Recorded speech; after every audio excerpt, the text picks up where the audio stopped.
मिथिला का जो धरोहर है, जो हमारा संस्कृति है, उसको बचाने को लेकर जानकी न्यूज द्वारा अभियान चलाया जाएगा। हालांकि ये चर्चा हम लोग मैथिली में भी कर सकते थे जी। लेकिन अपने मैथिल जो है मैथिली बोलने में शर्म कर रहे हैं। बिल्कुल बिल्कुल। अगले 5 साल में किस तरीके से हमें अपने मिथिला को डेवलप करना है और किस तरीके से अपने सरकार से इसकी मांग रखनी है, उन सब विषयों पर चर्चा हुआ है आज हम सभी के बीच में।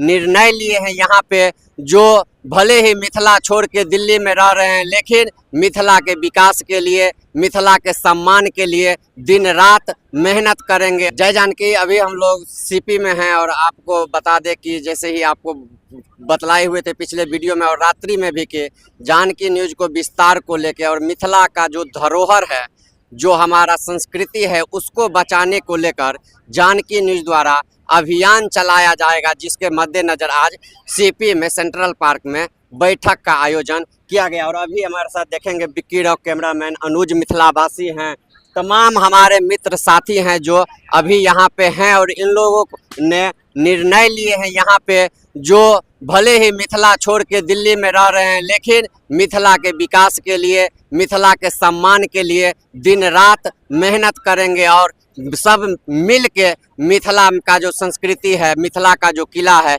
उसको बचाने का काम करेंगे। तो क्या अनुज भाई क्या कहना चाहेंगे आज का मीटिंग से? क्या कुछ मतलब मिथिलांचल के बारे में मतलब चर्चा हुआ है, काफ़ी कुछ किए हैं जी बिल्कुल। तो क्या कुछ कहना चाहेंगे अपने जानकी न्यूज चैनल के? सबसे पहले आप सभी को जय मिथिला। और आज जो है हमारी मीटिंग हुई है इस बात को लेकर कि किस तरीके से हमारे मिथिला को एक तरह से इग्नोर कर दिया गया है सरकार के द्वारा। और आज जो मीटिंग था उसका सबसे जो अहम मुद्दा था वो ये था कि किस तरीके से मिथिला के जीर्णोद्धार हो सके और किस तरीके से वहाँ बंद पड़े मिलों को और बंद पड़े कारखानों को दोबारा से चालू करवाया जाए। और अब जो आज जिस तरीके से प्रधानमंत्री नरेंद्र मोदी जी ने फिर से शपथ ग्रहण किया है और अगले 5 साल में किस तरीके से हमें अपने मिथिला को डेवलप करना है और किस तरीके से अपने सरकार से इसकी मांग रखनी है, उन सब विषयों पर चर्चा हुआ है आज हम सभी के बीच में। और हमारे तमाम साथियों ने अपना जो एडवाइस है वो हम सब के बीच रखा। और अब हम बाकी साथियों से भी जानेंगे कि किस तरीके से उनका अपना आगे प्लान है और किस तरीके से उनका अपना राय है वो अपना बताएं। जैसे कि भैया ने बताया, बहुत अच्छा बोला इन्होंने। हम लोग यही प्रयास कर रहे हैं कि जैसे उत्तरी बिहार को इग्नोर करा जा रहा है, दक्षिणी बिहार में या पश्चिमी बिहार, पूर्वांचल साइड से बिहार का जो सीमा सट रहा है, उस टाइप जो बिहार में विकास हो रहा है और उसको मद्देनज़र रखते हुए हमारे उत्तरी बिहार को या मिथिलांचल वाले क्षेत्र को जिस प्रकार से इग्नोर करा जा रहा है, नज़रअंदाज करा जा रहा है, उस पे हम लोगों की आज चर्चा हुई है। प्रधानमंत्री श्री मोदी जी ने अभी तीसरी बार अपने कार्यक्रम का शपथ ग्रहण करे हैं। तो इसमें हम लोगों का यही मांग है, जिस प्रकार से बिहार का विकास दक्षिणी बिहार में या पूर्वांचल साइड में हो रहा है, उसी प्रकार का विकास हमारे मिथिलांचल क्षेत्र में भी हो, इसकी मांग हम लोग कर रहे हैं। और श्री नीतीश कुमार जैसी भी मांग है, हालांकि उन्होंने अभी स्पेशल स्टेटस का मांग करा है, हम लोग उनका समर्थन करते हैं। बिहार को अगर स्पेशल स्टेटस का दर्जा मिलता है तो डेफिनेटली निश्चित प्रकार से हम लोगों को फ़ायदा मिलेगा। लेकिन यही है कि मिथिला के केंद्र में व्यवसाय, रोजगार, इन सब मुद्दों पे चर्चा और इन सब मुद्दों पे ध्यान देना कितना आवश्यक है, ये आप लोग जितने मिथिलावासी हैं उन लोगों को पता होगा ही कि क्या चल रहा है। हम लोग माइग्रेट होकर के इधर आते हैं। एक चीज कहना चाहेंगे, आजकल देखते हैं बहुत राजनीतिक पार्टी हैं जो इस तरह की बात करते हैं, बहुत क्षेत्रीय पार्टी, बहुत क्षेत्रीय।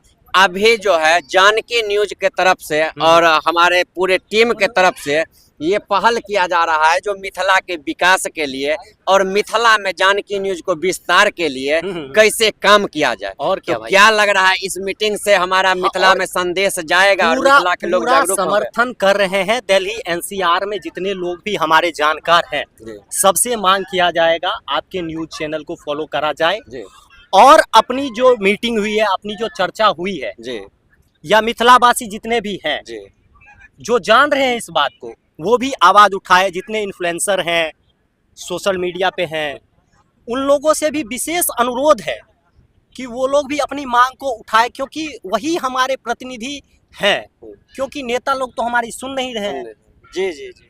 तो कैसे अपने मांग को आगे बढ़ाया जाए। हालांकि ये चर्चा हम लोग मैथिली में भी कर सकते थे, जी जी। लेकिन अपने मैथिल जो है मैथिली बोलने में शर्म कर रहे हैं। बिल्कुल बिल्कुल। आब कहू जे हम सब की कह सकै छी, अपन भाषा के बढ़बै के लेल मजबूरी में हिंदी बाजो पड़ रहा है अपना सबके। सही सही बात है, सही बात। किया कि अपन सबके भाषा कतेक दूर तक पहुँचे, अपन सबके मांग कतेक दूर तक पहुँचे, सरकार तक पहुँचे। हालांकि नीतीश कुमार एक बेर वोट मांगे ले आयल रहथिन तो मैथिली में टूटले फूटले मैथिली में चर्चा केने रहथिन। मोदी जी से हो, अटल बिहारी वाजपेयी के बीजेपी के सरकार के अष्टम सूची में अपन मैथिली के स्थान दियाबे में बड़का योगदान छे, तै दुआरे बीजेपी के समर्थक हम सब छी। लेकिन विकास के मद्देनजर रखैत आगा गठबंधन के सरकार छे।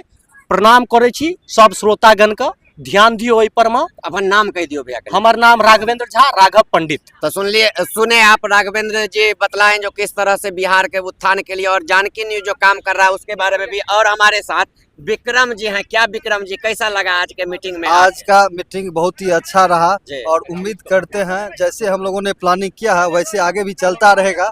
ठीक है, तो आप लोग सुने, अभी हम लोगों ने आपको सीपी में मीटिंग करके दिखाए हैं जो आज का मीटिंग का क्या उद्देश्य था। तो अभी आप लोग चाहेंगे जो वीडियो को शेयर कीजिए और बहुत जल्द मिथिला के विकास के लिए और जानकी न्यूज के विस्तार के लिए जानकी न्यूज जन जन तक पहुंचेगा, हर जिला में अपना रिपोर्टर भी देने का काम करेगा। बहुत बहुत धन्यवाद। जानकी न्यूज जिंदाबाद, जानकी न्यूज जिंदाबाद।